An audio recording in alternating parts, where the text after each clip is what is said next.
Hi guys, it's a beautiful Saturday morning. Praise God.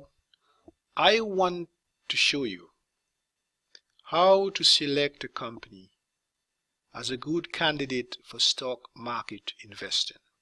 First, we want to go to the SEC website, www.sec.gov. And SEC means the Securities and Exchange Commission. Once you have gotten to the website, you look for the link here that says company filings. You click on company filings, and then you have two options.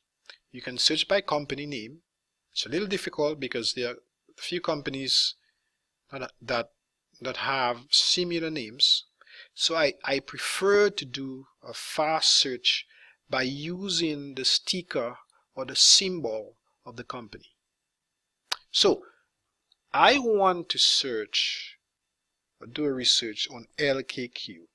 LKQ is one of the largest automobile salvage company in the US, and they are going global as well. I believe they own about or control about 25% of the market. So symbol or the ticker for LKQ is surprisingly LKQ. And then you do your search. Voila. Now, if you notice, the first thing you see here is a 10K.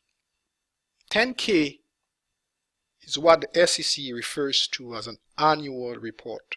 So that is, sorry, this is LKQ's annual report. And it was filed on February 25th, which is just a few days ago. You could see here in the description it says annual report. Now, if you click on the documents, no, sorry, before we do that, let me show you some other things that are very important. You can see here we have an 8K, and all through here you see a lot of 8Ks. 8Ks are reports that companies need to file to the SEC, usually dealing with nitty-gritties that are occurring within the company.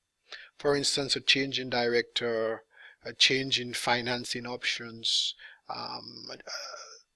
stock options given to employees, stuff like that. Then you have a 13, Form 13.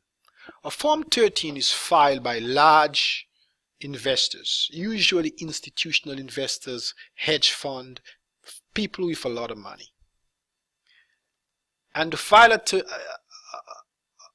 Form 13, the requirement is once an entity owns more than 5% of the company's shares, it has a legal obligation to file with the SEC. Now, this is a Form 13G. If it was a Form 13D, it would mean that that particular investor is interested in being an active investor, meaning that particular investor sees more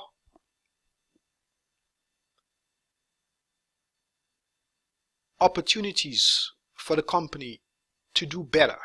It sees more growth for the stock price, and that investor is entering into the company as a shareholder with the intentions of being an active investor, such as Carl Icahn and other hedge fund investors that are very active on the board of directors to make change in those companies, to cut costs, to increase the share price, and really it benefits the other investors that or shareholders that are owners of the company. And then you have a 10Q. 10Q is a quarterly report, a report that's filed every 90 days or every 3 months. And the companies have a legal obligation to file those to the SEC and to make its financial filings or its financial reports available to shareholders and available to the public. And then we'll scroll a little further, and you have a report that's usually called the DEF 14A report, and that is basically a proxy report. You could see here it's a proxy statement, and a proxy statement is usually issued at around the time of an annual report or the meeting of shareholders. And within the proxy statement, you'll have granular information like how much shares are owned by the executives. Are there any conflict of interest, such as the chief executive taking a loan from his brother-in-law? Who are the large shareholders and why? So these are the kind of granular information that is within a proxy statement. It's very important to read a proxy statement because you might be able to catch some accounting shenanigans or accounting red flags in those statements. So let's go back to the 10K or the annual report. So you just click on documents here, and then you click on that link, which usually is the largest file. You click on the link, and voila, this is your 10K or annual report of LKQ. Within this document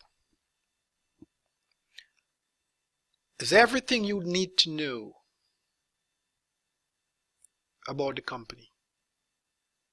And usually there are information ranging from a 5-year period on the company's customers, its suppliers, the different markets in which it operates, the main products, the best-selling product, lawsuits, different ways in which it recognizes sales, its marketing. Everything you need to know about the company is within that document. Never, ever, ever buy stocks unless you have read the company's annual report. Because by reading the report, you get a good grasp of what the company is all about, how it makes its money, what affects its sales, and what are the future possibilities of growth for that company. If you scroll along to page 63,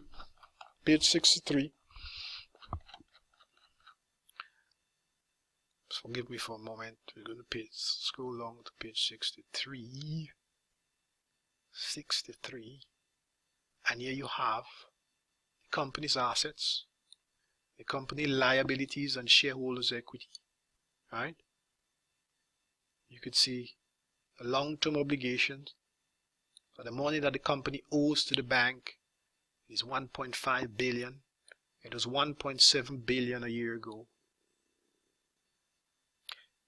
Right? You could see the number of shares authorized is 1 billion shares, but it only has about 300 million shares issued and outstanding. You go down, this is the revenue or the sales or net or the income statement. There's the income statement. You could see that sales has increased from 5 billion to 7 billion in a 3-year period. This is his gross margin. Gross margin is very important. Is gross margin increasing or is gross margin decreasing? It's very important. If it's increasing, that means the company is very efficient in cutting costs and look at management is looking at efficient ways of processing sales and different aspects of the business. You notice here that interest expense decreased from 64 million to 57 million on the debt, and that's one of the reasons, because the debt itself has decreased. And there you have the cash flow statement: cash flow from operation, cash flow from investing, and cash flow from financing activities. Right? So take a look at the annual report, read the annual report, and then we come back to class next week and get into some more granular details about the company, dissecting the company even further, and trying to figure out, based on a checklist system, is this company a good candidate for your money, your investment? All right, thank you. See you guys next week. Thanks.